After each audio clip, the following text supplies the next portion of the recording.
இல்ல ஆக்சுவலா இந்த ஐபிஎல் பொறுத்த மட்டும் நீங்க பார்த்தீங்கன்னா ஆப்ரஹாம் லிவி முதல்ல லிவியை பத்தி சொல்லணும். ஏன்னா கலி கிரிக்கெட் என்ற பொதுவா இந்தியா ஃபுல்லா சொல்லுவாங்க கலி கிரிக்கெட் சொல்லி. லோக்கல் கிரிக்கெட் இருக்கு இல்லையா, டென்னிஸ் பால் கிரிக்கெட், அதுல one of the champion players, சென்னையோட சாம்பியன் பிளேயர்ஸ்ல ஒருத்தர் லிவி. ஸோ அவரோட நம்மளோட இணைஞ்சிருக்காரு இந்த அரங்கத்தில். எனவே அவருக்கு முதல்ல ஒரு பாராட்டையும் நன்றியும் தெரிவிச்சுப்போம் லிவி. அதே மாதிரி முக்கியமா இந்த போட்டியை பொறுத்த மட்டும் பாத்தீங்கன்னா ஐபிஎல் 2025 18வது ஐபிஎல் வந்து ஒரு புது ஐபிஎல் கொடுக்க போகுதுன்னு தான் சொல்லணும். இது வரைக்கும் நம்ம பார்த்த ஐபிஎல் வேறு, இப்ப இனிமேல் பார்க்க போற ஐபிஎல் வேறு. ஏன்னா பணமும் அதிகமாயிடுச்சு, வேகமும் அதிகமாயிடுச்சு. நாம பார்த்த பல ஜாம்பவான் பிளேயர்கள் இப்ப விளையாட போறது நிறைய பேர் ரிட்டையர் ஆயிட்டாங்க. புது இளம் ரத்தம் பாய்ச்ச போகுது. எனவே ஐபிஎலோட வேகம் விறுவிறுப்பு அதிகமாக கூட போகுது. அது தவிர நிறைய கேப்டன்கள் மாற்றப்பட்டிருக்கிறார்கள், புது கேப்டன்கள் வரப்போறாங்க சில அணிக்கு. எனவே தலைகீழ் மாற்றங்கள் இருக்கும். வழக்கம் போல இந்த சாம்பியன் அணிகள் என்று அழைக்கப்படுகின்ற மும்பை அணியாகட்டும், சென்னை அணியாகட்டும், கொல்கத்தா, இது போல சில அணிகளுக்கு தான் கேப்டன்கள் அவர்கள் இருக்க போறாங்க. இப்ப குறிப்பா நீங்க ஆர்சிபி வந்து இது வரைக்கும் ஒரு முறை கோப்பையை ஜெயிக்கல, ஆனா அதிக ரசிகர்களை கொண்டது வந்து ஆர்சிபி, அதிகமா பேசப்படுது ஆர்சிபி. கோலி அவரை வச்சுதான் இன்னைக்கு பாருங்க, விராட் கோலி சுட சுட ஒரு 100 அடிச்சிருக்காரு. ஆஸ்திரேலியால போயிட்டு விராட் கோலி முடிஞ்சதுன்னு சொன்னாங்க. கிட்டத்தட்ட நான் சொல்லிட்டு இருந்தேன் விராட் கோலி ரிட்டையர் ஆகலாம்னு சொல்லிட்டு இருந்தேன் காலையில. ஆனா இன்னைக்கு ஒரு 100 அடிச்சு நான் ஐ அம் பேக் அப்படின்னு இருக்காரு. ஐ am waiting, I am back சொல்லி உள்ள வந்திருக்காரு. இதெல்லாம் பார்க்கும்பொழுது ஒரு அதிக எதிர்பார்ப்பு, உச்சக்கட்ட எதிர்பார்ப்பு வந்திருக்கிறது. ஆனா ஒரு விஷயம் ரொம்ப தெளிவா சொல்லலாம், காசு பணம் துட்டு மணி ஒரு பாட்டு இருக்குமே, அதுதான் நடக்க போகுது. காசு அதிகமா இருக்கு, அவங்க 110 கோடி பஞ்சாப் கிங்ஸ் அணிக்கு வந்து 110 கோடி வைத்திருக்கிறார்கள். எனவே அவர்கள் யாரை வேண்டாம் வாங்கக்கூடிய வாய்ப்பு அவர்களுக்கு தான் அதிகம் இருக்கு. யார் யாருக்கு எவ்வளவு இருக்கு அந்த பட்டியல் இருக்கு, அவங்க கிட்ட இருந்தா நீங்க அதை வாசிக்கலாம் ஜெஃப். கிட்டத்தட்ட பஞ்சாப் அவங்க கிட்ட 110.5 கோடி இருக்குது. அதுக்கப்புறமா பார்த்தோம்னா சென்னை கிட்ட அப்ராக்சிமேட்டா கிட்டத்தட்ட சொல்லணும்னா 55 கோடி வச்சிருக்காங்க. சென்னை என்கிட்ட அந்த பட்டியலுக்கு நானே வாசிக்கிறேன். சென்னை சூப்பர் கிங்ஸ் வந்து 55 கோடி ரூபாய் வைத்திருக்காங்க. சோ 55 கோடி ரூபாய் வைத்து யாரை வேண்டாம் அவர்களும் வாங்கக்கூடிய வாய்ப்பு இருக்கு. முதலாவதாக அதிக பணம் வைத்திருப்பவர்கள், அதாவது ஒரு அணிக்கு வந்து 120 கோடி ரூபாய் ஒதுக்கப்பட்டிருக்கிறது. 120 கோடி ரூபாய்க்கு அவர்கள் அணி வீரர்களை வாங்கலாம். அது தற்சமயத்திற்கு அதிகமா வச்சிருக்க 110 கோடி. லிவி சொன்னது போல அவர்கள் எல்லாரையும் துரத்தி விட்டு புதிய அணி, உண்மையிலேயே அவங்க வந்து இந்த வாட்டி ஜெயிச்சே ஆகணும் அப்படின்ற வெறியோட பிரீத்தி சிந்தா வந்து அந்த அணியுடைய உரிமையாளர் ஒருவர், அவர் வந்து மிக தீவிரமாக செயல்பட்டு கொண்டிருக்கிறார். எனவேதான் 110 கோடியை வைத்துக் கொண்டிருக்கிறார். யாரை வாங்குவார்கள் தெரியல, யாரை வேண்டாம் வாங்கலாம் அவர்கள்.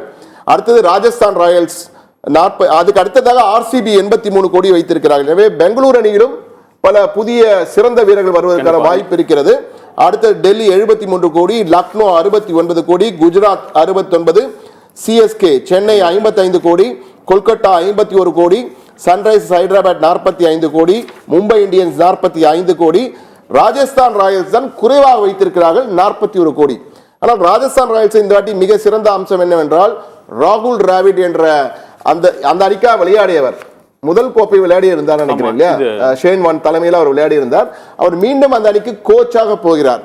இந்திய அணியின் வெற்றிகரமான ஒரு கோச்சாக இருந்த பயிற்சியாளராக இருந்த ராகுல் டிராவிட் மீண்டும் ராஜஸ்தான் ராயல்ஸ் அணிக்கு போகுது. ராஜஸ்தான் ராயல்ஸ் அணிக்கு ஒரு பெரிய பூஸ்ட் என்று சொல்லலாம். ஏன்னா வேர்ல்டு கப் நம்ம ஜெயிக்கிறதுக்கு மெயினான ரீசன் வந்து டிராவிட் தான். சோ அவர் இது வரைக்குமே அவ்வளவு பெரிய செலிப்ரேஷன் பண்ணிருப்பாரா அவர் வாழ்க்கையிலேயே நம்மளுக்கு தெரியாது.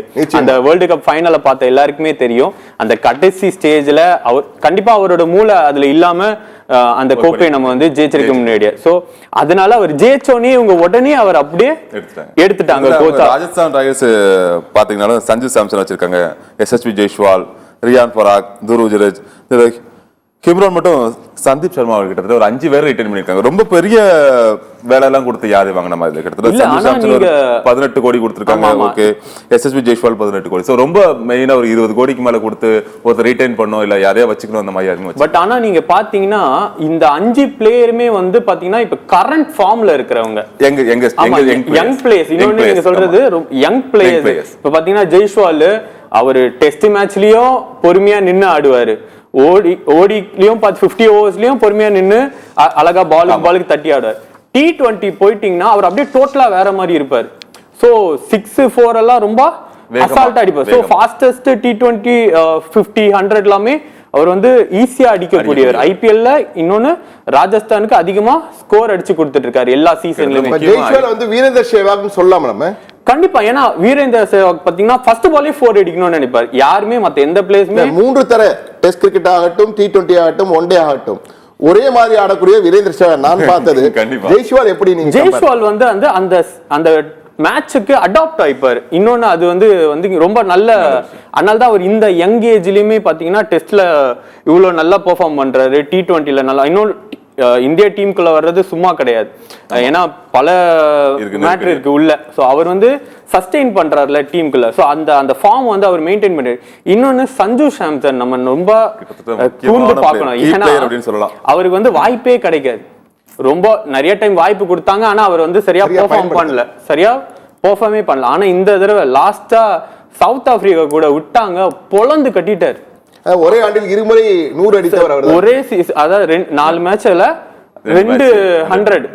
சோ அது வந்து எல்லாமே ஃபாஸ்டா அடிச்சார் 100, எந்த 6. சோ அவரோட பேட்டிங் டைப் அவர் கொஞ்சம் மாத்தி இருக்காரு. முன்னாடி பாத்தீங்கன்னா ரொம்ப நிறைய 4 அடிப்பாரு அவரு. நீங்க அவர் கொஞ்சம் கூர்ந்து பாத்தீங்கன்னா ரொம்ப 4 கரெக்டா பிளேஸ்மெண்ட் பண்ணி ஆடக்கூடியவர். ஆனா இப்ப பாத்தீங்கன்னா லாங் 6 அடிக்க பிராக்டிஸ் கொடுத்திருக்காங்க அவருக்கு. சோ அதனால அப்ப IPL வரும்போது பாத்தீங்கன்னா அவர் இன்னும் அந்த ஃபார்மை கண்டினியூ பண்ணாருன்னா ஓப்பனிங் சஞ்சு சாம்சனும் ஜெய்ஸ்வாலும் நின்னாலே போதும், அவங்க ஸ்கோர் வந்து. குறுக்கெடுக்கு மணிக்கிறோம் ஒரு கூடுதல் தகவல், இது நிறைய பேருக்கு தெரிஞ்சிருக்க வாய்ப்பு இல்லை. என்னுடைய நண்பர் ஒருவர் வந்து சஞ்சு சாம்சன் பயிற்சி எடுக்கின்ற இடத்துல வந்து பணிபுரிகிறார். அவர் சொன்ன ஒரு ரகசிய தகவலை நான் இப்ப நேயர்களுக்கு சத்தியம் தொலைக்காட்சி மூலமா சொல்றேன். சஞ்சு சாம்சனுடைய அதிரடி மாற்றத்திற்கு காரணம் அவருடைய பேட் மாற்றப்பட்டிருக்கிறது. அவருக்கு இதற்கு முன்னால் பயன்படுத்திய பேட்டை விட தற்போது சற்று எடை குறைவான மட்டையை, கிரிக்கெட் மட்டையை பயன்படுத்துகிறார். ஒருவேளை அவருடைய இந்த அதிரடி மாற்றத்திற்கு, ஏன்னா அந்த மட்டையை மாற்றிய பிறகு, அந்த பேட்டுடைய எடையை மாற்றிய பிறகுதான் தென்னாப்பிரிக்கா எதிராக 2 100களை அடித்திருக்கிறார். ஒருவேளை அவருடைய வெற்றியின் ரகசியமாக இருக்கலாம் நினைக்கிறேன். ஏன்னா இது உலக தொலைக்காட்சியில் உள்ள பார்த்து கொண்டிருக்கும் சத்தியம் தொலைக்காட்சி நேயர்கள் அனைவருக்குமாக நாம் இந்த தகவலை சொல்ல கடமைப்பட்டிருக்கிறோம். சஞ்சு சாம்சன் பேட்டின் எடையை குறைத்திருக்கிறார். ஒருவேளை அந்த பேட் எடை குறைப்பு என்பது அவருக்கு மிகப்பெரிய பலமாக மாறி அதுவே அவருடைய சாதனைகளுக்கு காரணமாக இருந்திருக்கலாம் என்பது என்னுடைய கருத்து. கண்டிப்பா இருக்கும். ஏன்னா பாத்தீங்கன்னா சச்சின் வந்து பாத்தீங்கன்னா வெயிட் அதிகமா வச்சிருப்பாரு பேட். ஏன்னா அவர் அதிகமா 6 அடிக்க மாட்டார், ஆனா நிறைய 4 அடிப்பார். சோ சஞ்சு சாம்சன் அதே மாதிரி தான் நிறைய டிரைவ் ஆடி 4 அடிக்க விடுவார். இப்போ சார் சொன்ன மாதிரி பாத்தீங்கன்னா அவர் வெயிட்ட குறைச்சனால அவரால் ஈஸியா ஃப்ளோ பண்ண முடியுது. பேட்டை கொஞ்சம் நல்லா விசிற முடியறனால கொஞ்சம் லாங் 6 அடிக்க முடியுது. நம்ம நிறைய சிக்ஸர்களை பார்த்தோம். சஞ்சு சாம்சன் மட்டையில நிறைய சிக்ஸர்கள் வந்தது. அதுக்கு இதுவும் ஒரு காரணமாக